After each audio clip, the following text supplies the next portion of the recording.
Hello à tous, j'espère que vous allez bien. Alors aujourd'hui, je vous retrouve pour une vidéo assez spéciale. Ça fait vraiment un moment que je souhaitais vous la faire. Et donc, c'est une vidéo à propos de l'astrologie sidérale qui a vraiment été ma grosse découverte de ces derniers mois. Alors, j'ai été amenée par hasard, hein, si l'on peut dire. Je lisais un livre sur mon guide Merlin. Pour ceux qui me suivent sur Facebook, vous savez que j'en parle souvent. Ça a été vraiment un de mes maîtres spirituels qui m'a initiée lors de mes apprentissages en spiritualité, en guérison. Et ceux qui me connaissent aussi savent que donc je suis passionnée d'astrologie, je fais des thèmes astro, donc c'est quelque chose qui faisait déjà partie intégrante de ma vie avant cette découverte. Et donc j'ai été guidée vers ce livre, Merlin, la magie de la conscience de Philippe Rosset. Donc qui a priori n'a rien à voir avec l'astrologie, on est d'accord. Et il se trouve qu'à l'intérieur, il y a un chapitre qui est dédié là-dessus, puisque Merlin était un grand astronome, il était très relié aux astres, aux étoiles, aux planètes, et donc il y a tout un chapitre, et à ma grande surprise, eh bien, l'auteur parle du zodiaque sidéral, qui n'est pas le même que le zodiaque que nous connaissons tous, qui s'appelle en fait le zodiaque tropical. C'est un mot qu'on n'utilise pas, mais c'est son nom, et donc c'est ce qu'on utilise en astrologie traditionnelle. Eh bien, en fait, lui, il vient pointer du doigt le fait que ce zodiaque, il est complètement faux finalement, puisqu'il n'est plus du tout basé sur l'observation du ciel telle qu'elle est aujourd'hui. Et qu'en fait, ce zodiaque, il a été basé sur le ciel tel qu'il était il y a 2000 ans, en fait, à l'époque de Ptolémée. Et donc, il n'est plus du tout d'actualité.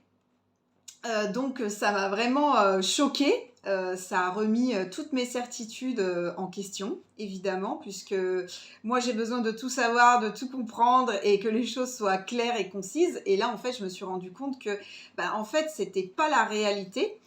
Et donc voilà, ça m'a bouleversée dans ce que je pensais sûr et certain. Et donc en fait, je vais essayer dans cette vidéo d'être simple pour les personnes qui n'ont pas énormément de notions d'astrologie, mais d'être en même temps précise pour que ceux qui s'y connaissent puissent apprendre des choses. Donc, quand vous voyez un thème astral, vous voyez donc que c'est sous forme de cercle. Et donc, autour, vous avez 360 degrés. D'accord? Et vous avez 30 degrés par signe astrologique, du bélier au poisson. Je pense que pour ça, c'est pas trop compliqué pour vous. Eh bien, en fait, le décalage qui existe entre le zodiaque tropical et le zodiaque sidéral, il correspond en fait au décalage de l'axe de rotation de la Terre qui en fait recule d'à peu près 1 degré tous les 72 ans. Et donc, si on fait 72 multiplié par les 360 degrés du zodiaque, ça fait qu'en fait, le zodiaque tropical ne serait juste que tous les 25 900 ans à peu près. Donc, pas du tout ce qu'on utilise actuellement. Donc, il faut savoir que les astronomes de la NASA, etc., utilisent ce zodiaque sidéral et qu'il est vraiment basé sur la position des constellations dans le ciel. Le zodiaque que nous utilisons traditionnellement, que vous voyez partout, eh bien c'est en fait un zodiaque qui est basé sur les 4 saisons, parce que c'est vrai que c'est plus simple, et donc qui est basé sur le ciel tel qu'il était, voilà, il y a 2000 ans.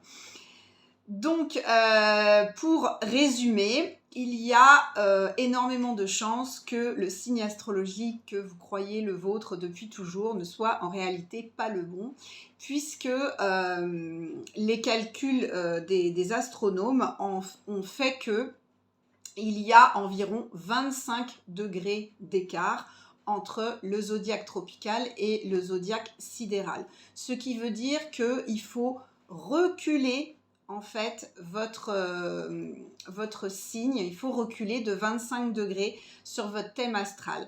Donc puisqu'il y a 30 jours par signe, 30 degrés c'est facile, et ben c'est reculé d'à peu près 25 jours. Donc c'est comme si vous étiez né 25 jours plus tôt et voir à quel signe ça correspond par exemple dans l'astrologie tropicale, et puis vous allez trouver votre signe.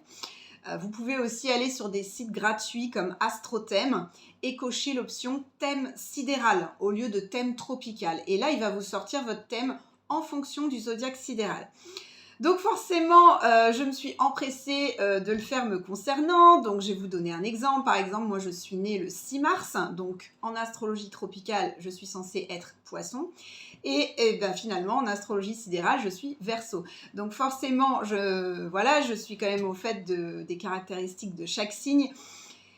Et ça a été une vraie révélation pour moi parce que finalement, je me suis rendu compte que le signe du Verseau me correspondait 1000 fois mieux et que je m'étais en quelque sorte enfermée dans cette case du poisson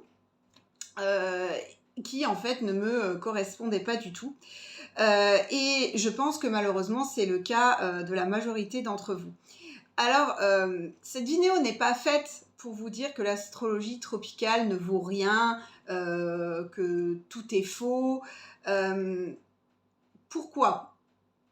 Parce que je crois énormément à la puissance de l'intention et donc à la puissance des formes pensées que l'on crée. Et cette astrologie tropicale qu'on connaît tous, eh bien, il y a énormément de monde qui s'y réfère depuis des siècles et des siècles. Donc, l'égrégore, c'est-à-dire l'énergie, la croyance collective autour de l'astrologie tropicale est tellement forte et tellement puissante que ce serait complètement stupide de penser qu'elle n'ait pas d'influence et qu'elle ne crée pas de réalité. Puisque, étant donné que beaucoup de gens y croient, c'est évident qu'elle a une influence. Donc, je vous répondrai non. Il ne faut pas l'oublier et la mettre à la poubelle parce que, eh bien, elle fait partie intégrante de notre société et je pense qu'elle a une réelle influence dans notre quotidien. Donc moi, je préconiserais plus de prendre en compte les deux, puisqu'on est forcément influencé par l'astrologie tropicale.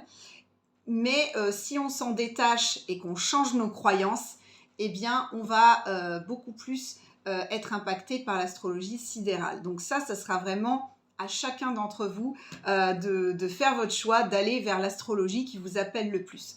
Moi, je sais que j'ai vraiment besoin de logique dans ce en quoi je crois. Et donc, forcément, maintenant que je sais que l'astrologie tropicale n'est plus basée sur le ciel tel qu'il est, bah forcément, je suis beaucoup moins attirée par elle et je la regarde, mais plus du même œil. Donc, voilà, j'ai essayé d'être la plus simple possible dans mes explications. Donc, par contre, les choses qui ne varient pas, ça c'est important, les choses qui ne varient pas entre un thème sidéral et un thème tropical, ce sont les aspects planétaires, donc c'est-à-dire les axes entre les planètes sur votre thème, hein, qui sont symbolisés par des traits en plein milieu, qui sont positifs ou négatifs. Hein. Donc, ça ne change pas. Et puis, la position également des planètes en maison. Hein, les maisons astrologiques qui sont les grands domaines de la vie. Il y en a 12, comme les 12 signes astrologiques. Et donc, la position des planètes en maison ne varie pas, peu importe le zodiaque utilisé. Donc ça, c'était intéressant que j'en parle. Donc, je vais vous donner les dates des signes en astrologie sidérale pour que vous puissiez avoir quand même plus de facilité et pas forcément avoir à sortir votre thème pour connaître votre signe. Et donc, en fait, puisqu'il y a un décalage de 25 degrés, il y a uniquement les natifs des 5 derniers jours de chaque signe qui ne vont pas changer de signe puisque vous allez vous retrouver, c'est comme si vous vous retrouviez au début, en fait, de votre signe. Donc, puisqu'il y a 30 degrés. Donc, voilà un petit peu comment ça fonctionne. Donc, moi, forcément, j'ai fait l'expérience avec les personnes que je connais, avec mes proches autour de moi, et les résultats sont assez bluffants, je dois le dire. Il y a énormément de choses qui coïncident et qui collent. Donc, bien évidemment, je vous encourage à sortir votre thème pour avoir non seulement votre signe solaire, mais aussi l'ascendant, parce que l'ascendant va changer. Votre signe lunaire aussi va changer. Et donc, c'est très, très intéressant de pouvoir voir un petit peu ce que ça donne.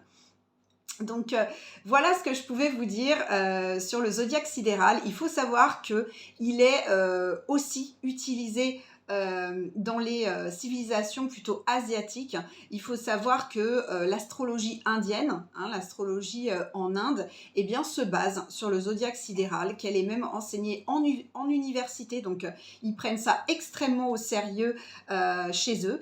Et donc, si vous voulez, le décalage dont je vous parlais, qui s'appelle en fait la précession des équinoxes, eh bien, en fait, elle est recalculée régulièrement pour être vraiment dans les clous là-bas. Donc, c'est quelque chose de très sérieux et il se base là-dessus depuis des lustres, hein.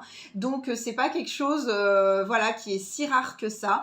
Il y a eu aussi un peu de cette influence en Angleterre du fait que il y a eu ce lien de par la colonisation britannique en Inde aussi. Donc, mais ça a de plus en plus disparu et maintenant c'est l'astrologie tropicale qui a été communément admise. Mais je pense qu'il est très intéressant de se repencher sur le cas de l'astro sidéral. Voilà, je pense que j'ai fait le tour de la question. Bien évidemment, si vous avez des questions, n'hésitez pas à les poser en commentaire. J'ai essayé de rester la plus simple possible pour ne pas rentrer dans des détails trop compliqués pour les personnes qui ne sont pas forcément initiées à l'astrologie, à faire des thèmes, etc. Donc voilà, si vous avez des questions, n'hésitez pas. Et quant à moi, eh bien, je pense que je reparlerai de ce sujet, mais je vous invite en tout cas à sortir votre thème et puis à regarder un petit peu autour de vous, vos proches, si eh bien, ça leur correspondrait mieux. Et puis quant à vous, écoutez votre cœur, comme d'habitude, écoutez votre instinct et dirigez-vous vers l'astrologie qui vous appelle le plus, et ça sera juste dans tous les cas. Voilà, je vous souhaite plein de belles choses et puis je vous dis à très vite pour une prochaine vidéo.